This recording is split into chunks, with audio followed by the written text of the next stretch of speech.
Hi friends, అందరూ ఎలా ఉన్నారు? నేనైతే బాగున్నానండి. మీరు కూడా బాగుండాలని మనస్ఫూర్తిగా కోరుకుంటున్నాను. ముందుగా మన వీడియోలోకి వస్తే బిగ్ బాస్ 8 సీజన్కి సంబంధించిన మణికంఠ గురించండి. మణికంఠ మనలో ఒకడు అన్న అనడానికైతే మంచి ఎగ్జాంపుల్ అన్నమాట. తను ఖచ్చితంగా విన్ అయ్యేవాడండి. అంత ఫాలోయింగ్ వచ్చింది. అసలు ఒక నార్మల్గా వచ్చిన అతనికి ఎటువంటి ఇమేజ్ లేని అతనికి ఒక దశ వచ్చేసరికి విపరీతమైనటువంటి ఫ్యాన్ ఫాలోయింగ్ వచ్చిందనమాట. మణికంఠ ఉంటేనే టీఆర్పీ రేటింగ్ అనేది వస్తుంది అన్నట్లు అలా క్రియేట్ చేశాడనమాట మణికంఠ. నాగార్జున సార్ కూడా ఎవరిని కూడా అంతసేటు బతికిలాడలేదనమాట. మళ్ళీ ఆలోచించుకో వెళ్ళిపోతున్నా వద్దు వద్దు అని. అయితే నాగార్జున గారు చేసిన తప్పు కూడా అక్కడ ఒకటి ఉందండి. మణికంఠాన్ని కొంచెం గుచ్చి అన్నట్లు అనిపించింది నాకైతే. అంటే అలా అనకుండా ఉంటే అదొకటి, అది ఒక చిన్న పాయింట్. ఒకవేళ నువ్వు స్ట్రాంగ్గా ఉండాలని చెప్పుంటారు నాగార్జున గారు, ఓకే, దాన్ని తీసుకోవచ్చు, లైట్ తీసుకోవచ్చు. కానీ ఏంటంటే హౌస్లో ఉన్నటువంటి ఒకటి నిఖిల్, నెక్స్ట్ పృథ్వీ, యష్మి, ప్రేరణ, వీళ్ళ నలుగురు, నెక్స్ట్ విష్ణుప్రియ, వీళ్ళందరూ కలిసి చేసేటటువంటి దాడి అనేది ఉంటుందని చూసారా, దానికి తట్టుకోలేకపోయాడు అనమాట. అందుకని వెళ్ళిపోయాడు. లేకపోతే బిగ్ బాస్ 8 విన్నర్ అనేది అసలు డౌట్ లేకుండా మణికంఠనే. అంత ఫ్యాన్ ఫాలోయింగ్ అనేది వచ్చింది.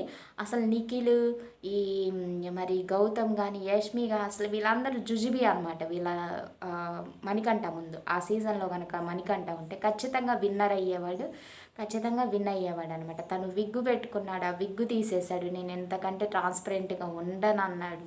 10 మందిలో తనకి కన్నీరు వచ్చినా బాధ వచ్చినా 10 మందిలో తెలుపుతాడనమాట.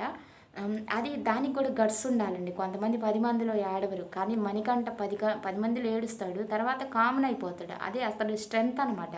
తనకున్నటువంటి భయాల్ని బయటకు పెట్టుకొని భయం లేకుండా తర్వాత మామూలుగా నాకు కామన్గా అయిపోవడం అనేది తనకున్నటువంటి స్ట్రెంగ్త్ అనమాట.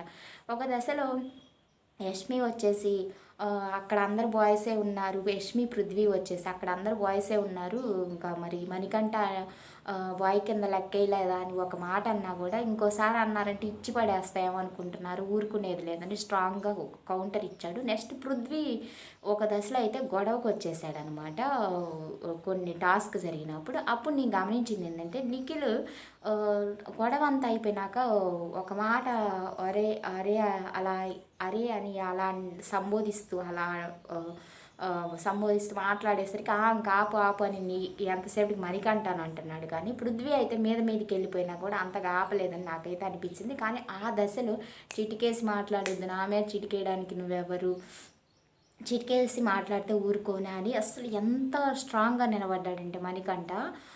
మీదకి వస్తుంటే చెయ్యి ఇట్ట అన్నాడనమాట. దానికి చెయ్యేస్తావేంటని పృథ్వీ అండం, గ్లాస్ నీళ్ళు తేవా అండం.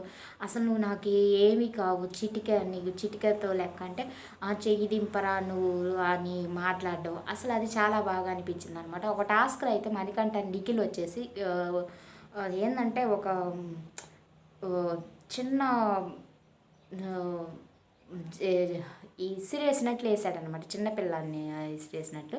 కానీ అసలు ఎక్కడా కూడా తను నా మీద దాడి చేశారు అని ఎక్కడా కూడా సింపతి కార్డు ప్లే చేయలేదన్నమాట. పృథ్వీ, నెక్స్ట్ యష్మి, నిఖిల్, విష్ణుప్రియ, ప్రేరణ కలిసి వీళ్ళందరూ చేసినటువంటి కుట్ర వల్ల మణికంఠ బలైపోయాడు అనమాట. లేకపోతే తన బాడీ అనేది, మైండ్ అనేది అలసిపోయిందనమాట. అక్కడికి వచ్చేసరికి అందరూ టార్గెట్ చేస్తున్నారు. ఒక 10 మంది వచ్చే కౌశల్ కనుక ఎలా 10 మంది వచ్చి కుక్కల్లా నా మీద పడిపోతారని ఎంత స్ట్రాంగ్ పదం ఉపయోగించారు. ఆ పదం అనేది ఇక్కడ అలానే నేను ఖచ్చితంగా అనుకుంటున్నాను. అంటే వాళ్ళు కుక్కలని అనట్లేదు, కానీ అలా మీద పడిపోవడాన్ని అలా సంబోధిస్తారనమాట. అలా 10 మంది వచ్చి మీద పడిపోవడం, ఏదైనా గొడవకి గౌతమ్తో కూడా వెళ్ళాడనమాట. పృథ్వీ వచ్చేసి గొడవతో అరేగిరి అండవు, అవినాష్ని అండవు, అసలు రెస్పెక్ట్ లేకుండా మాట్లాడినప్పుడు వీళ్ళందరూ కాపాడినట్టు సోనియా కానీ, నెక్స్ట్ నిఖిల్ కానీ ఆపినట్లు ఆపుతారు.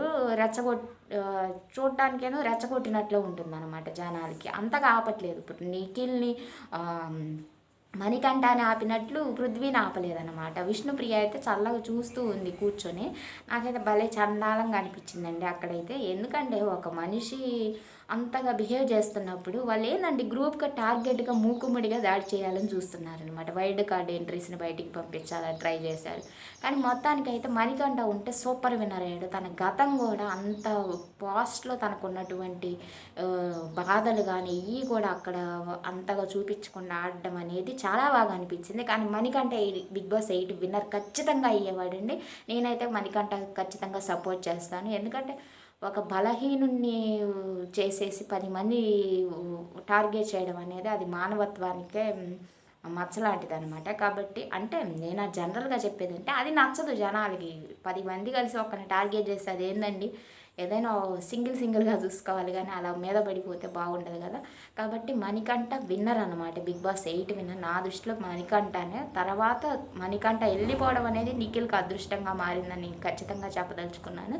నెక్స్ట్ గౌతమ్ గూడా విన్నర్ అయ్యేవాడే. కానీ మరి ఎందుకు కాలేదు? నిఖిల్ అయితే విన్నర్ అయ్యాడనమాట.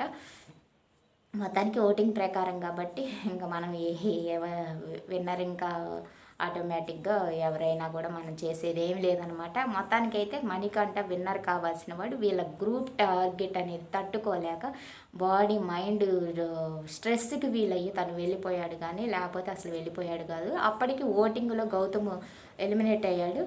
మణికంఠ వచ్చి సేవ్ అయ్యాడనమాట. ఆ ఎలిమినేషన్ అప్పుడు కూడా చాలా బాగా అనిపించిందనమాట. అక్కడ ఎవరైతే నామినేట్ చేశారో వాళ్ళే మళ్ళీ ఉండండి అని బ బతిమిలాడినట్టు మాట్లాడడం మణికంఠని. అది కొంచెం డబుల్ గేమ్ లాగా అనిపించింది. మొత్తానికైతే Manikanta evergreen Bigg Boss. ఇప్పటికైనా మణికంఠ ఏదైనా షోస్‌లోకి వచ్చినా కూడా చాలా హ్యాపీగా ఫీల్ అవుతారు అభిమానులు కూడా.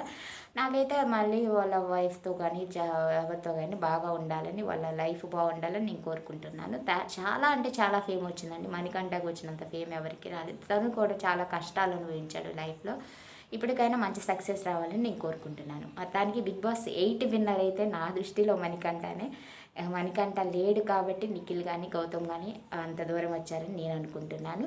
చేతులారా అలా చేసుకోకుండా అంటే ఖచ్చితంగా బిగ్ బాస్ 8 విన్నర్. అంటే బిగ్ బాస్ తెలుగు బిగ్ బాస్‌లో ఖచ్చితంగా బిగ్ బాస్ 8 విన్నర్ ఎవరంటే మణికంఠ అనేది ఖచ్చితంగా ఉండేదనమాట. అందరూ టార్గెట్ చేయడం వల్లే తను వెళ్ళిపోయాడని నాకు అనిపిస్తుంది. మీకు కూడా ఏమనిపిస్తుందో కామెంట్ బాక్స్‌లో కామెంట్ చేయండి ఫ్రెండ్స్. అదేవిధంగా నా వీడియో కనుక మీకు నచ్చినట్లయితే ఒక లైక్ చేయండి. సబ్స్క్రైబ్ చేయకపోయినా పర్వాలేదండి. లైక్ మాత్రం చేయండి నచ్చితే. థ్యాంక్ యూ అండి. Thank you very much.